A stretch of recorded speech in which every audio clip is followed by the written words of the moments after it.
सभी भाई बहनों को मेरी तरफ से हाथ जोड़कर प्रणाम।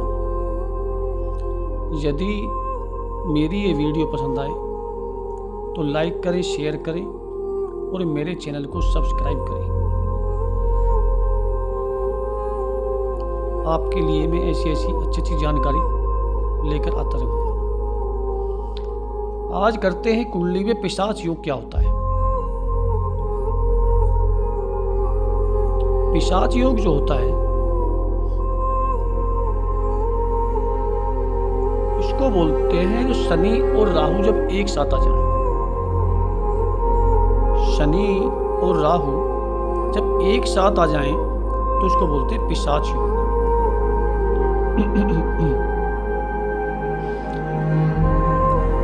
देखिए, पिशाच योग जहां जहां बनता, जिस घर में बनता है वहां पर अपना इफेक्ट डालता है। देखिए, पिशाच योग जब ये कुंडली में बनता है तो ऐसे व्यक्ति को बहुत जिंदगी में अप और डाउन आते हैं। कभी तो एकदम बहुत बड़ा मालदार यानी कि रईस हो जाएगा वो, और कभी एकदम नीचे डाउन हो जाएगा, यानी कि पैसे को मोहताज हो जाएगा।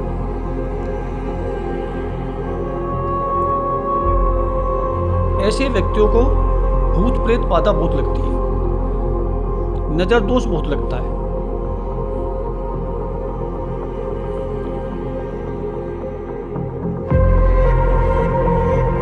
ऐसे जिनकी कुंडली में योग होगा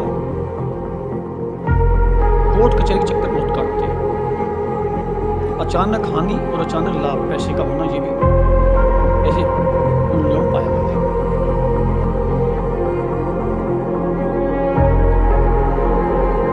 इससे आदमी को गुस्सा बहुत भयंकर आता है।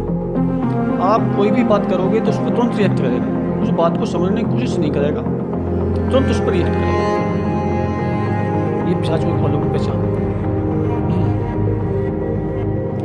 अब इस पिशाच योग में बना हुआ क्या, देख तो मैं बताता हूं भाई, कितने परसेंट आपकी कुंडली में काम कर रहा है या नहीं कर रहा। देखो, शनि राहु तो बहुत कुंडलियों में बैठे होंगे एक जगह, ये कितने परसेंट काम कर रहा है। जब शनि और राहु ये आपस में 10 डिग्री के आसपास दोनों बैठे हुए हैं, जैसे मान लो राहु की 10 डिग्री है और शनि भी उस टाइम पे यानी कि 20 डिग्री के 18-15 डिग्री के आसपास बैठा हुआ है, तो ये बहुत क्लोज पिशाच योग बन जाता है। एक जितनी उनकी डिग्रियों की मात्रा आस पास में होगी तो ये उस पर जो है 100% असर डालने वाला। अब मान लो डिग्रियों में जितना बड़ा डिफरेंस बढ़ता चला जाएगा,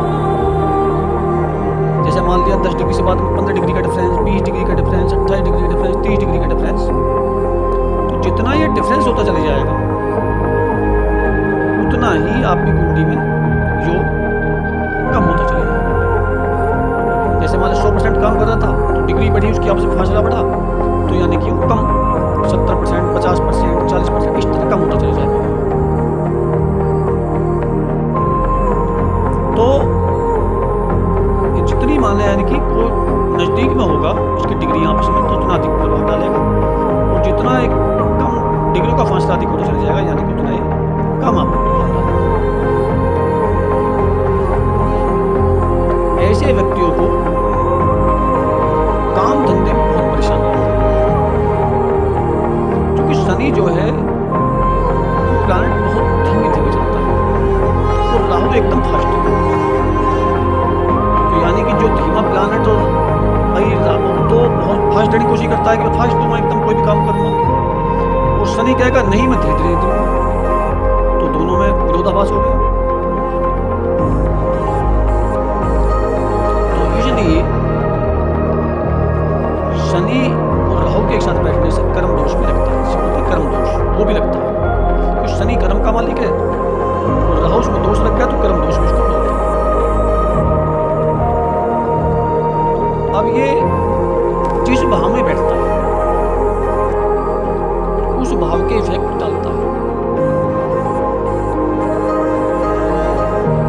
जिस भाव में अधिक बैठेगा, जिस भाव में ज़्यादा नज़दीक में बैठा होगा डिग्री वाइज, तो आप अपनी कुंडलियों पर लगा के देख लो जो मैं बता रहा हूँ। उस घर से संबंधित आपके इफेक्ट डल रहे हैं, ये कहीं पर तो बीमारी देगा उस घर संबंधित, या आपके संबंध को बिगाड़ देगा, या उस संबंधित कर्म नहीं करने देगा। जैसे मान लिया आप पहले भाव में है तो सिर में चोट लगने का डर होगा, मानसिक बीमार हो सकती है। सप्तम भाव में आ गया तो यानी कि पत्नी संबंधित दिक्कत आएंगी, पत्नी बीमार रहेगी, या पत्नी से बनेगी नहीं, तलाक करा देगा, या शादी नहीं होने देगा। समझ गए मेरी बात? इस तरह जिस भाव में बैठेगा, ये पंचम भाव में हो गया तो आपके बच्चे नहीं होने देगा। अगर बच्चा हो गया तो हो सकता है उसमें कोई लंगड़ा बहरा गूंगा हो, या आपको प्यार में धोखे मिलने लग जाए, प्यार करो किसी आप, शिक्षा में आप पर रुकावट आ जाए। सही, जो भाव जिससे संबंधित है उन भावों में ये अपना इफेक्ट डालेगा। अब मैं वाणी को विराम देता हूँ। सभी भाई बहनों को राम राम और धन्यवाद।